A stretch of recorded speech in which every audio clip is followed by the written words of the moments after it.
מסביב למשחק, עם ליהי ברוש וערן סורוקה. ספורט, טכנולוגיה ומה שביניהם. בחג המולד האחרון נתקלו צופי טלוויזיה בארצות הברית במחזה מוזר. על פניו היה על המרקע משחק NBA, רק שבמקום במדיסון סקוואר גארדן הוא נערך במיין סטריט USA. על המרקע זה יפה, ערן. כן, על מרקע. על המרקע. על המרקע. במקום ויקטור ומבניאמה וקרל אנטוני טאונס הם ראו את גופי ואת מיקי מאוס. כתבת הקווים הייתה דייזי דאק, השופט היה ג'ינג'ר ברדמן, וזה רק מה שהיה ב-NBA, אבל זה לא רק שם. לא, זו תופעה שקיימת, אנחנו רואים לאחרונה הרבה את כל זה לא דמוניזציה, כי הם לא דמון, אבל זה כאילו להפוך את המשחקים עצמם, או ספורט בכללי, למעין חוויה שהיא קצת יותר ילדותית מהרגיל. יש זה גם בפורמולה, פורמולה קידס, ויש כל מיני שידורים שראינו אז עם הסימפסונס, נראה לי דיברנו על זה באחד הפרקים אפילו, וגם על ה-NFL, שעשו עם הצעצוע של סיפור, עם טוי סטורי. וכן, זה עניין. נכון. אז אם יש לכם ילדים, או אם אתם הייתם פעם ילדים, כנראה שאתם מקשיבים לפוד שלנו, וליהי ברוש, בוקר טוב. היי. אז אני ערן. רגע שנייה, ערן סורוקה, היי. ערן צריך שנגיד את השם שלו, ויש פה גם עוד אורח. פודקאסט של WSC ספורט גאלה, הרי אנחנו באמת איתי אפשטיין, ראש יחידת ג'ן AI אצלנו בחברה. בוקר טוב איתי. בוקר טוב, איזה כיף. אבל היום הפודקאסט לא עוסק ב-AI, זה חשוב לציין. הוא גם. הכל פה AI, תמיד AI. כן, אבל מטרת הפרק הוא קצת אחר. ואנחנו הולכים לדבר היום על מה מותגי הספורט הגדולים בעולם, שאיתם עובדים ב-WSC ספורט, עושים בשביל לתפוס את הילדים שלנו ברשת, או במחבט, או בכל גאדג'ט אחר. ואני רוצה להתחיל את השיחה הזאת כי לא לכולם יש אבא שחי ונושם NBA בסוף. או פורמולה 1, בסדר, כשלך יהיו הילדים שלך, ובגיל 4 תחפשי אותם למקלרן. אני כבר הודעתי לתום שלילד שלי יקראו קימי. מצוין. ובגיל 4 תחפשי אותו על שם קימי רייקונן, אני החלטתי. כן, זה שם נורא, אני יודעת, אבל אין ברירה. האמת שזה שם שהוא יוניסקס כזה, זה טוב. נכון, גם לילדה קימי, אין בעיה. מצוין. יש שמות יותר הזויים בימינו, זה בסדר. כן. בדיוק. נשאל את אילון מאסק. כן, השם של הבן שלו לא בטוח שאפשר להגיד אותו, ליטרלי. בקיצור, אני רוצה להתחיל את הדיון הזה ממחקרים שכל הליגות מכירות, ונוגעות למשהו שקוראים לו Forever Fans. תסביר לנו מה זה. כן, אז באמת דיברנו על זה שהרבה ארגוני ספורט היום עושים כל מיני דברים בשביל ילדים, אז באמת, כמו שאתה אומר, חשוב להבין למה הם עושים את זה בכלל. זה די אינטואיטיבי, אבל זה גם מגובה במחקרים. ניקח רגע לפני ה-Forever Fans, בשביל לתת קצת קונטקסט.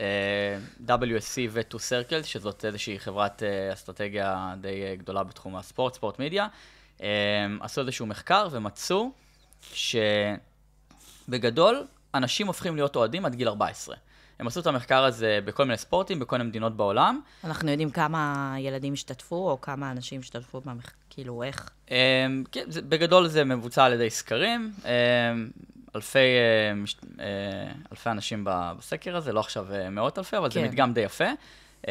וזה מראה שבגדול, בערך 50% מה שהם מצאו מהאנשים, הפכו להיות אוהדים של הספורט המסוים במדינה המסוימת עד גיל 14, וכשאנחנו מדברים על Forever Fans, אז NBA עשו איזשהו מחקר די דומה. רגע, בואו שנייה, מה זה Forever Fans? בואו, את ההגדרה הבסיסית של הדבר הזה, למי שלא... אז Forever Fans, בהמשך לזה, NBA ניסו בעצם להגדיר מי הם אוהדים הכי, בוא נגיד, valuable בשבילם. זאת אומרת, אוהדים שבסופו של דבר, הם אלה שמחזיקים את הביזנס הזה ואת כל האינדסטרי. זה האנשים שבאים למשחקים, אלה שקונים את הסיזן טיקטס, אלה שקונים מרצ'נדייז, אלה שעושים את הסאבסקריפשן לליג פאס ולכל מיני OTT סרוויסס. אלה האנשים שבסוף עליהם בנוי הביזנס, כן? למה הם קוראים Forever Fans? הם ה-passionate fans. והם מצאו ש-70% מהאוהדים שהם מגדירים Forever Fans, הפכו להיות אוהדי NBA עד גיל 12. ובאופן כללי, 100% מהם עד גיל 17. אז אפשר להבין שכל ארגוני הספורט רואים שכמה שיותר מוקדם הם יצליחו לתפוס את הילדים ולהפוך אותם לאוהדים, יש יותר סיכוי שהם יהפכו להיות הסגמנט הזה של אוהדים, שזה הסגמנט הכי רווחי, הכי משמעותי מבחינתם, וכולם מתעסקים בזה, כולם מנסים להביא ילדים. כולם מנסים להביא ילדים, בגלל זה האנושות כולם מתקדמת. מנסים להביא ילדים לעולם באופן כללי, ככה האנושות אבל גם מתקדמת. למגרשים ולחוויות ספורט. אז הילדים שלנו, אני אשמע עכשיו הכי בומר בעולם, לא אכפת לי, הילדים שלנו כל הזמן במסכים בגיל 0. הם רואים יוטיוב בגיל, הם רואים סרטונים ביוטיוב בגיל שנה, הם כבר לומדים. איזה חינוך אתה נותן לילדים שלך שהם רואים יוטיוב בגיל שנה? אצלי לא. אצלם לא ראו יוטיוב בגיל שנה. גיל 3. אבל בגדול, שוב, את רואה את זה, כל הזמן מסביבך, אי אפשר להימלט מזה, ובעצם זה גיל שבו הם כבר רגילים להיות במסכים. אז בעצם שם מנסים לתפוס אותם כבר בגיל צעיר, ואנחנו יודעים שהתכנים שהילדים שלנו רואים, כל הערוצי לולי, לוגי, בולי, בובי וכאלה, זה בדרך כלל שני יצורים קטנים, עושים ככה קולות מוזרים אחד לשני. איך לוקחים ליגה, מוצר כמו NBA, כמו NFL, כמו פורמולה 1, ומנגישים אותו, סתם לא בגיל 2, אבל לגיל 9, 12. בדיוק, באתי להגיד, אבל הלולי שמולי האלה, זה לא קהל היעד של אותם ליגות. בסוף זה ילד בן 3 יושב רואה עם אבא שלו מרוץ, או יושב רואה עם אבא שלו משחק, וזה כבר הופך להיות הזמן איכות שלהם ביום ראשון, והדברים האלה, וכאילו, כשהם כבר מתחילים, אתה יודע, להבין את כל העניין הזה של החיים, ושיש ספורט, והוא משחק עם החברים שלו כדורגל, אז זה כבר הופך באמת לעניין מבחינת הילדים, וכדי לייצר את האקסטרה עניין, אז באמת יש את הדבר הזה, שאני חייבת להגיד באופן אישי, זה זוועה. כן. איך אפשר, באמת, המשחק NBA הזה, צפינו ערן ואני ביחד, זה אי אפשר לצפות בזה, זה אי אפשר, זה כמו בובות כאלה שתקועות, כאילו, כן, מה? אז אני מסכים, ואני חושב שאחת הבעיות, אתם שואלים מה הארגונים עושים. אז קודם כל, כן, יש הרבה תחרות על האטנשן של הילדים, כן? כמו שיש תחרות על האטנשן של אוהדים באופן כללי, ועם ילדים זה אפילו יותר כואב. האטנשן ספן נמוך, כל הזמן מדברים על ג'ן זי, עכשיו ג'ן אלפא. כן. יש הרבה דברים שמתחרים על האטנשן הזה, או ליגות ספורט אחרות, או דברים שלא קשורים לספורט בכלל, זה יכול להיות גיימינג, זה יכול להיות טיק טוק, אינסטגרם, whatever. כסטרימרים וסטייל. כן, או אולי אפילו יש ילדים שאוהבים לצאת החוצה, אולי נשארו כאלה, אני לא יודע. לימודים. כן, לימודים, לא יודע, כן, דברים הזויים. אומר אבא למכוננים. אז מנסים הכל, הם יורים לכל הכיוונים ארגוני הספורט, וצריך לומר שאף אחד לא יודע מה עובד, כן? הם מוצאים המון כסף על כל מיני... אנחנו יודעים מה היה הרייטינג באמת? לא, כי הם לא מפרסמים, ואחת הסיבות שהם כנראה לא מפרסמים, ואת זה אנחנו גם יודעים משיחות סגורות איתם, זה שזה לא כזה טוב. הם מוצאים המון כסף על סטרימים אלטרנטיביים מקבילים, סטרימים מצוירים כאלה, כשאתה מסתכל בתגובות, אף אחד לא מבין מה זה. עכשיו, צריך להבין, אולי הילדים שהם קהל היעד, הם לא אלה שמגיבים בתגובות, אבל אני לא בטוח שהם בכלל יודעים למצוא את התוכן הזה. כן, אני זה ההורה. לא בטוח שהם רוצים לראות את התוכן הזה. מי אמר שילד רוצה לצפות עכשיו בשעה וחצי, שעתיים או 3 של משחק מצויר? אז אני חושב שבגדול מה שאנחנו רואים היום בתעשייה זה כאוס. כולם מבינים שזה pain point משמעותי, כולם מבינים שזה העתיד של הפרנצ'ייז שלהם או של הברנד שלהם. הם מבינים שזה דור העתיד של אוהדים. אם הם לא יתפסו את האוהדים בשלב הזה, לא בטוח שיהיו להם אוהדים. זה לא מובן מאליו שהילד או הילדה שהם בני 5-6 היום בכלל יאהבו ספורט עוד כמה שנים מהיום. אז הם מנסים הכל. הם מנסים לעשות את הסטרימים המצוירים האלה, הם מנסים לעשות אפליקציות ייעודיות לילדים, הם מנסים לעשות כל מיני שיתופי פעולה עם כוכבי ילדים, הם באמת מנסים הכל. אני חייבת להגיד שבפורמולה זה מוצלח דווקא. על בסיס מה את אומרת שזה מוצלח? קודם כל אני מבינה. כאילו, אתה רואה את זה ואתה מבין מה קורה. הם לא עשו את המרוץ עצמו כמצויר, אלא את כל הגרפיקה בצד של מי ראשון במרוץ, מי מנצח, הם פשוט לקחו ממש את הנהגים והפכו אותם לאבטרים. כאילו, אבטרים בקטע, זה לא אבטר, לדמויות מצוירות חמודות כאלה, כאילו נורא חייכניות כזה, איזה שכיף מאוד, נגיד, אם פתאום עכשיו יש איזה מישהו שזכה במרוץ, אז פתאום רואים אותו כזה, אף במטוס כזה, ועושה אורי כזה, זה נורא חמוד, זה כאילו מגניב, אבל המכונית עצמה היא שידור, הסטרים הוא אותו סטרים, כאילו הכל אותו זה. מה שכן אהבתי, זה שהקומנטייטור הוא ילד. כן. זאת אומרת, ממש לקחו מישהו, זה סקאי עושים את זה, סקאי גרמני, הונגריה ו-UK, ממש הם לוקחים מרוצים ספציפיים בעונה, שיש ילד שמשתלב עם בן אדם מבוגר, וזה נורא חמוד, זה חמוד ברמות, אתה שומע את הילד, לואיס המילטון, passes by, זה מדהים, כאילו... כן. אז זה מאוד מתחבר לדברים שאנחנו עושים כאן ב-WSC, זאת לא שיחה על Gen AI, אבל ב-WSC עולם הילדים כן מתחבר עם ה-Gen AI, כי ה-Gen AI פותח המון הזדמנויות לתוכן ילדים ייחודי, אולי נדבר על זה תכף. אני כן אגיד שעוד משהו שחשוב לשאול את עצמך כשאתה מנסה להנגיש תוכן לילדים, זה מה זה ילדים. דיברת קודם על לולי, שמולי, כל הדברים האלה. אבל יש גם הבדל מאוד גדול בין גילאי 6-9 לגילאי 10-12, לגילאי 13-17. יכול להיות שאת רוצה לתפוס... לא, 17 היום הם כבר לא... עד גיל 14 הם ילדים. לא, בסדר גמור, אז גם 14 ו-7 לא צורכים אותו סוג של תוכן. יכול להיות שילד בן 12 כבר לא רוצה לשמוע ילד עושה לו את הקומנטרי. כן. אולי הוא גם לא רוצה לראות את האבטר של הנהג. הוא היה מעדיף לראות כבר את הנהג האמיתי. אבטר זה נראה מילה נוראית, אבל...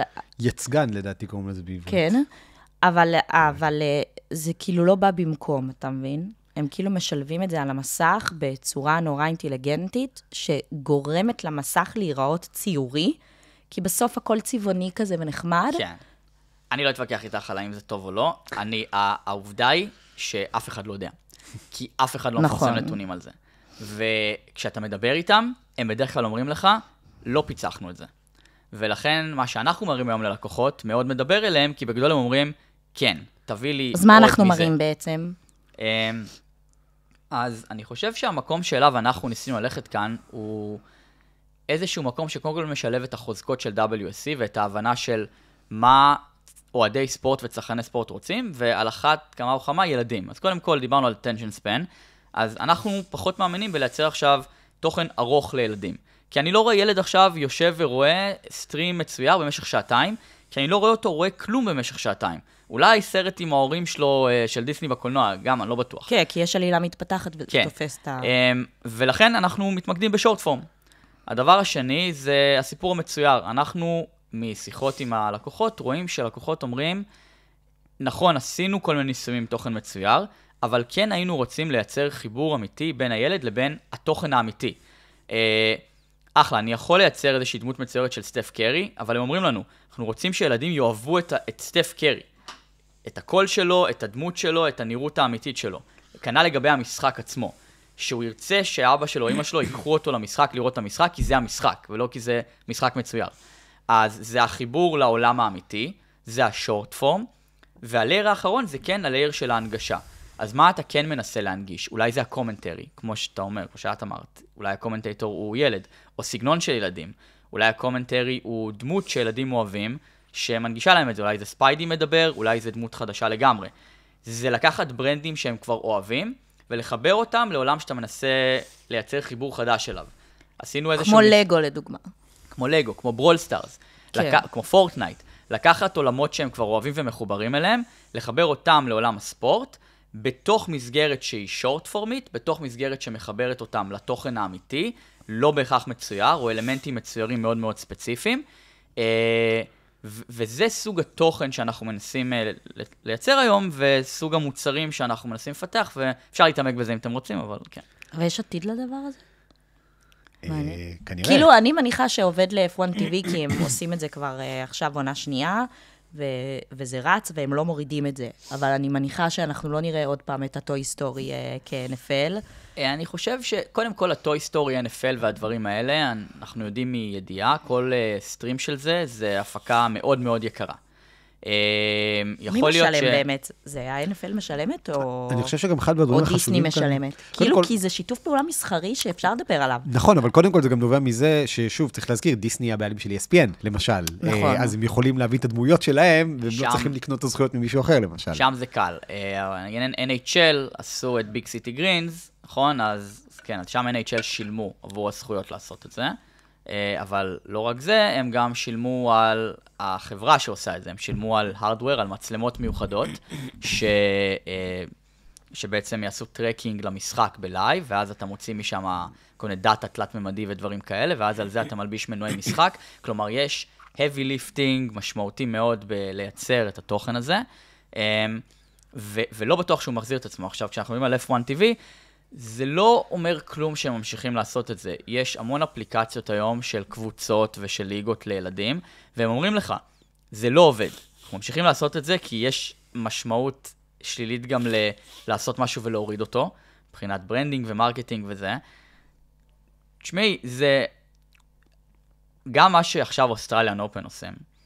כשאתה מסתכל על התגובות ביוטיוב, אתה מבין את המציאות. כשאתה רואה את הפוסט שעשו על זה בלינקדין, אתה בטוח שזה סופר מוצלח.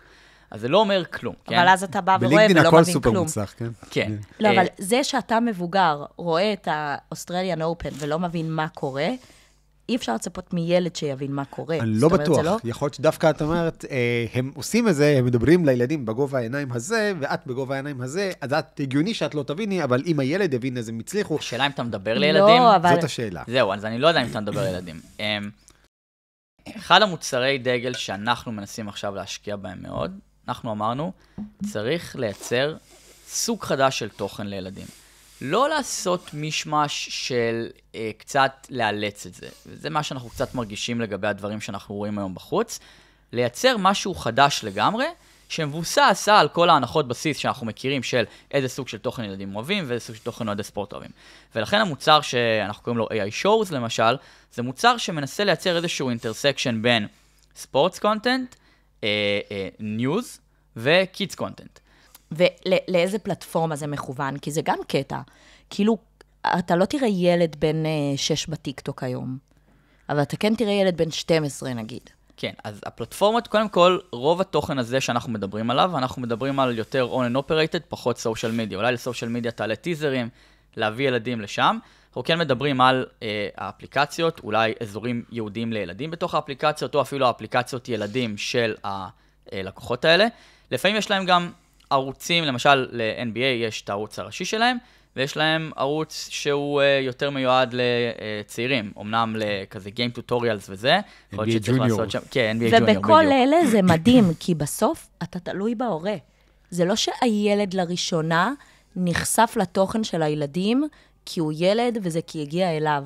זה האבא ראה שם שזה שיש את זה, בוא תנסה, בואי תנסי.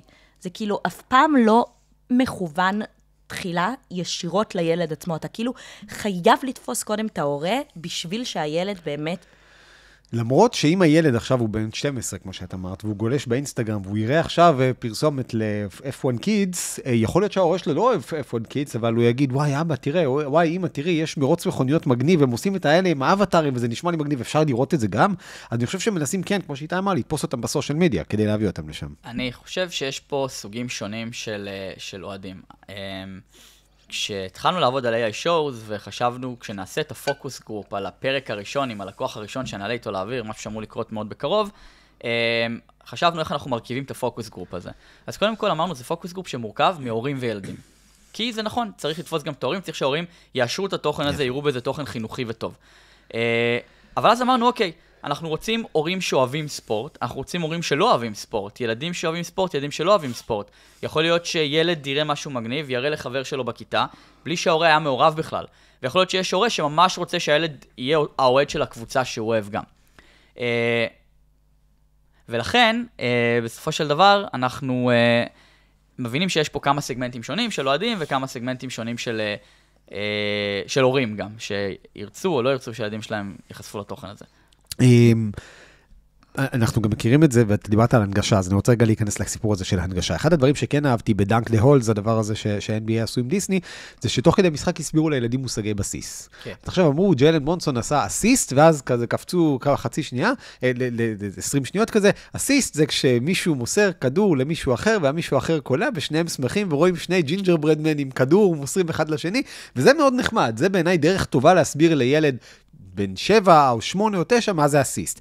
אז באמת לקחת את כל הלינגו הזה, שהוא הרבה פעמים מאוד מאוד מקצועי, לא נתחיל להסביר לילדים מה זה וורפ וכדורסל, או מה זה גריד, ומה זה עקיפה דרך הגריד ופיטסטופ, אבל כן לקחת את המושגים הכי בסיסיים, ולתת אותם לילדים, אז כאן כן צריכים לעשות איזו אדפטציה.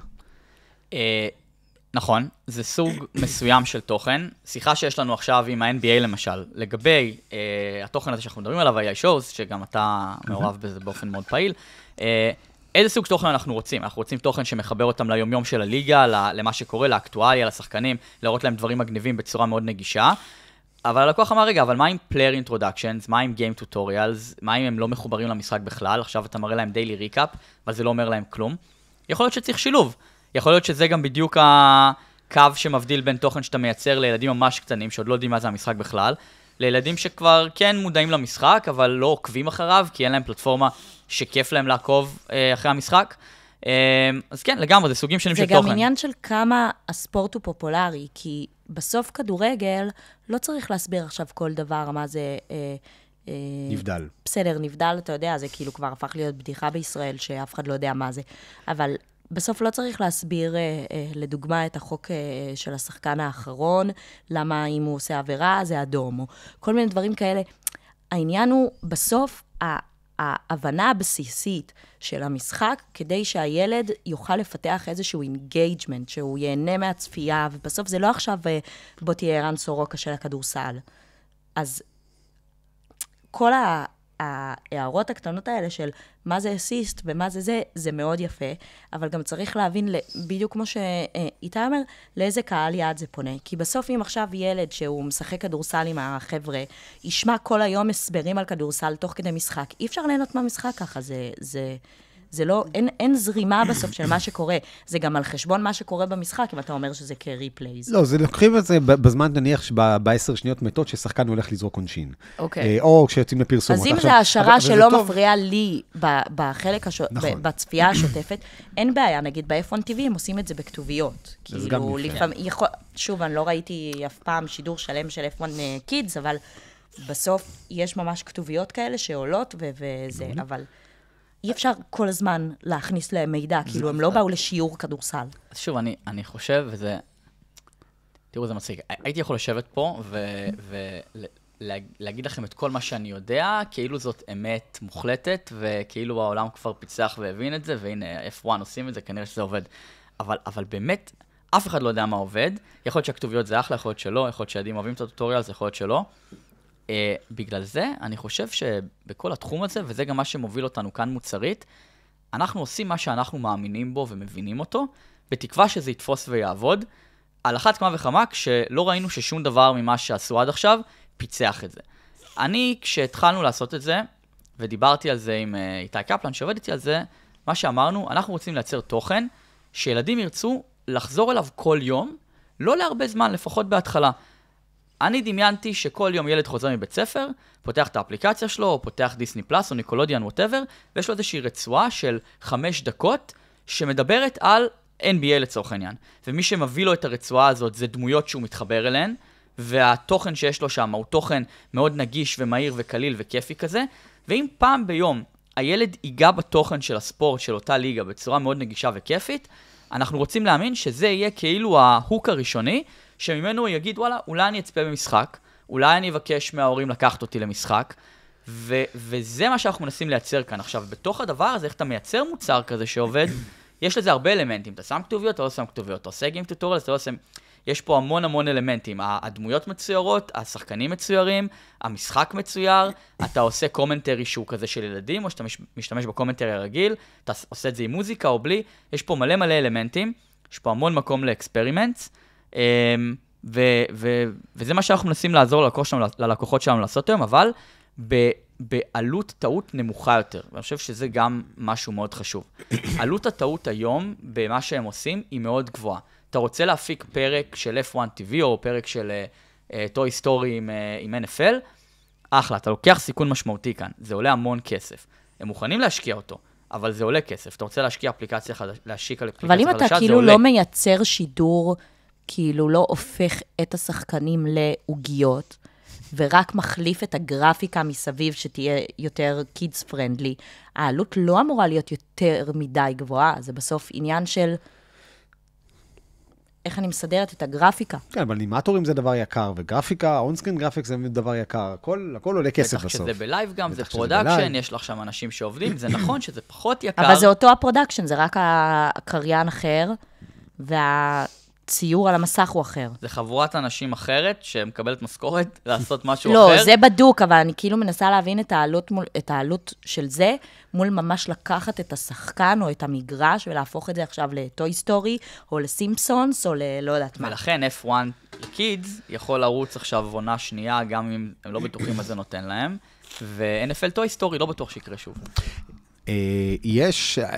היום אחת הבעיות הגדולות של שדרניות הטלוויזיה, של גופי השידור של הטלוויזיה, זה ירידה ברייטינג, מה שנקרא קורד קאטר, זה האנשים שמפסיקים לראות תוכניות לינאריות, מפסיקים לראות משחקים ארוכים, ועוברים להיילייטס. אנחנו מן הסתם עוזרים מאוד לייצר את הדברים האלה, והשאלה אם אנחנו בעצם, הרי בסוף, אני לא אגיד שזה ביצה ותרנגולת, כי אם אתה אומר, אנחנו משווקים לילדים האלה תוכן ורטיקלי בביטים קצרים, אז כשהם יהיו גדולים, אז הם לא יראו עכשיו משחקים של שעתיים. עכשיו, האם הליגות האלה לוקחות את זה בחשבון, ואומרות, אוקיי, אנחנו נצטרך לספר לגופים שמשדרים את הליגה, שהאנשים שאנחנו עכשיו תופסים אותם בתוכן קצר, כנראה לא יראו את המשחקים המלאים עוד 20 או 30 שנה, אבל לפחות מעדיפים שיראו את ההיילייטס שלנו, מאשר שיראו את ההיילייטס של ליגות אחרות. כן. את רוצה להגיד משהו? אני פשוט חושבת שאם אנחנו מדברים על כל הדבר הזה של ה-Forever Fans, בסוף המטרה היא לא שהם יצפו בטלוויזיה, זה שהם יבואו למגרש עצמו, שהם ירכשו את המנוי, שהם יקנו את המרצ'נדייז, שהם ישלמו כמוני הון תועפות כל המשכורת על חולצות ובגדים, אבל, וכרגע זה לא משרת המטרה.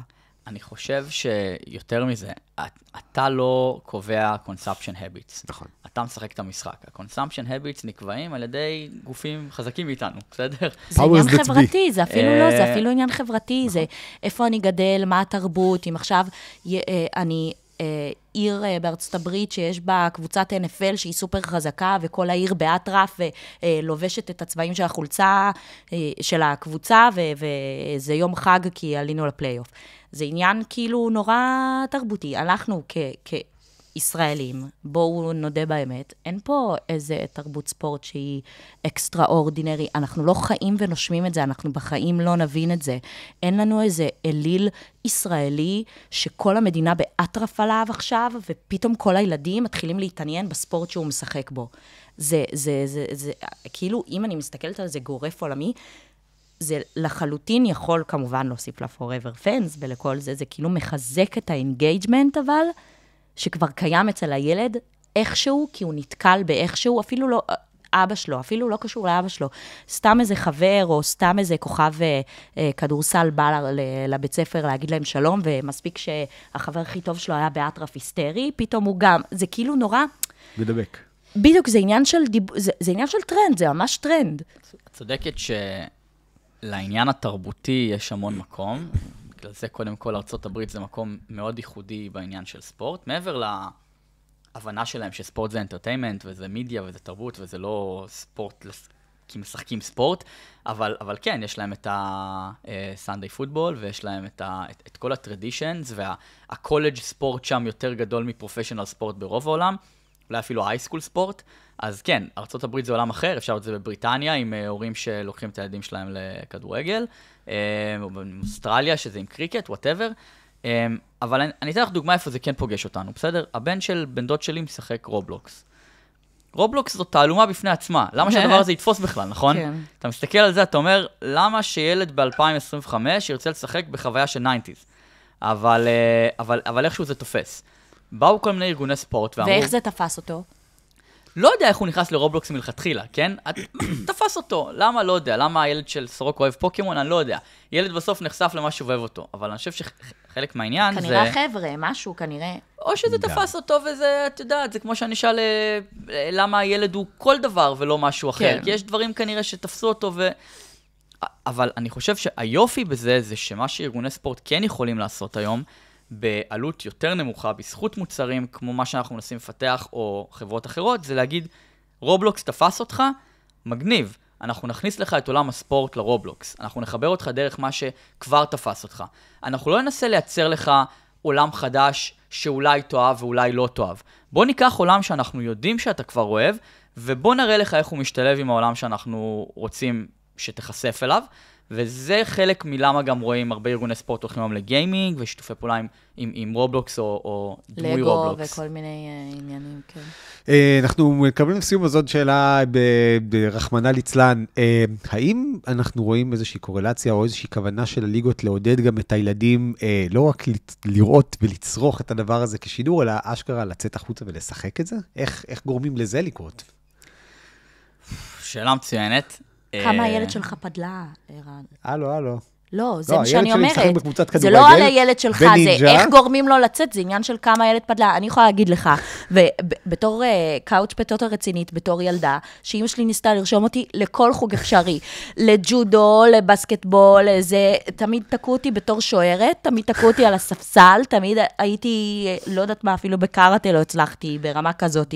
זה עניין של כמה הילד פעיל וכמה יש בו את העניין הזה. יש ילדים שאין להם, תעזוב אותם, אין לי כוח לרוץ בשלוש אחר צהריים אחרי יום שלם בבית ספר, זה לא... נכון, מצד שני, שנייה, אחרי שישראל זכו במדליה האולימפית בג'ודו, אני כנער, כולנו רצינו להיות, באמצע שנות ה-90, רצינו להיות יעל ארד ואורן סמאג'ה, אז הלכתי לג'ודו, והייתי שנתיים בג'ודו. מסכים איתך, אני הייתי בג'ודו אצל יעל ארד. יפה, אז היום הילדים, אגב, מי שמושך את הילדים הרבה פעמים, זה נינג'ה.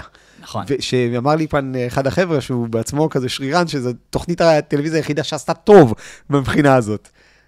נכון, אני חושב אולי... כי זה מגניב וציורי אולי אחד הדברים שאני חושב עליהם, וזה גם מה חושבים לעשות כאן עם המוצר הזה, נגיד, של ה-shows, בתקווה שנצליח להביא ילד כל יום לחשף התוכן הזה, זה למשל לשלב בתוכן הזה דברים כמו, הראינו לך עכשיו את סטף קולע מלא שלשות, צלם את עצמך קולע שלשות ותשלח לנו. כן, אתגרי טיקטוק כאלה. דברים, כן, בדיוק, אתגרים חיוביים אבל. רק בלי להרוג אף אחד, חוץ מהחלון של הקומה ה-90. בדיוק, שזה גם לנסות להתחבר אליהם באיזשהו consumption habit שלא אנחנו קבענו, אבל אולי זה עובד. אם יש לך פרס מספיק טוב? כן, או אולי בלי פרס, אולי זה סתם מגניב לשלוח ולהיחשף. תקבלו גופייה של סטף חתומה.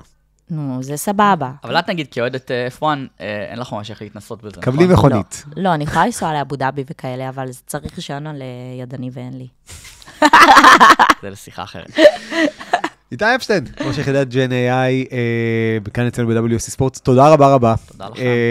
אני מחכה למוצר, בא לי לראות. כן, הוא אחלה, אני כלא אובייקטיבי, אני יכול להגיד לך שהוא ממש כיפי, ונקווה שאם אתם שומעים את זה, אתם תבינו עכשיו למה מייצרים תכנים ילדותיים או מוזרים בשביל הילדים שלכם. לי בראש, תודה רבה. תודה, ערן סורוקה. תודה לכם. ותודה, וניפגש בפרק הבא.